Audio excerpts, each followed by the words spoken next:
Ja. Hej Anders. Hej Frederik. Jeg har et par spørgsmål til dig omkring det her at få en elev. Ja. Hvilke overvejelser har du gjort dig i forhold til at få en elev? Vores største overvejelse, det var sådan nok, om vi kunne fylde arbejdsdagen op til en elev. På grund af, at vi i vores kontor, som konsulent, har et meget spredt område, hvor meget af det er lovgivning, som man skal arbejde en del over for at kunne. Plus at vores system, vi arbejder i, det er jo temmelig tungt arbejde. Så skal man lære meget. Så det var vores største overvejelse med, hvilke opgaver vi skulle lægge over til eleverne, og hvordan vi skulle omfordele det, og hvordan vi skulle håndtere det med undervisningen af eleverne i hverdagen. Yes. Okay. Hvad havde du forventninger før du fik elev? Eftersom vi selv fik lov med til at vælge, så regnede vi sådan, at vi fik nogle motiverede elever. Ellers havde vi ikke de store forventninger. Da det var en ting, der proppede ret hurtigt op, at vi skulle have lige pludselig. Hvad har du så fået indfriet i forventninger, hvad har du ikke fået indfriet i forventninger?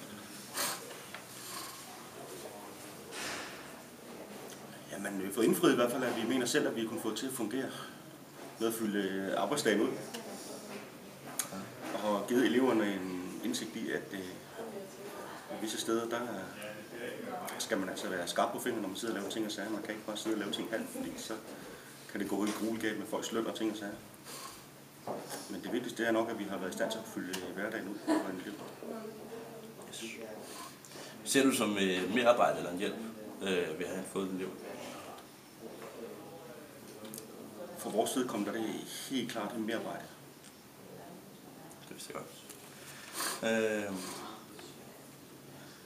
Nu ved jeg godt, at du ikke er elevansvarlig, men du er godt klædt på til at skulle få en elev i forhold til information omkring det at have en elev. Information udefra. Altså, hvad vi har fået fra FBT og fra vores egen arbejdsstruktur, så der har vi været dårligt klædt på.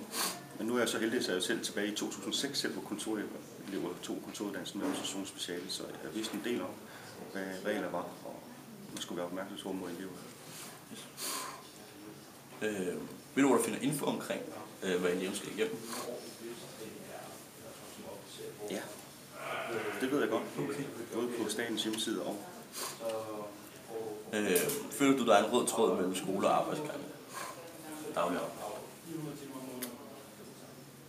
Nej, det har været svært netop, fordi vi her inden for vores struktur ikke har været blandet så meget ind i med skole, hvornår skoleophold. Vi har kun fået at vide, at der ligger et skoleophold her, ikke hvad det drejer sig om skoleophold, hvad det er i den periode, vi på skole, der skal igennem.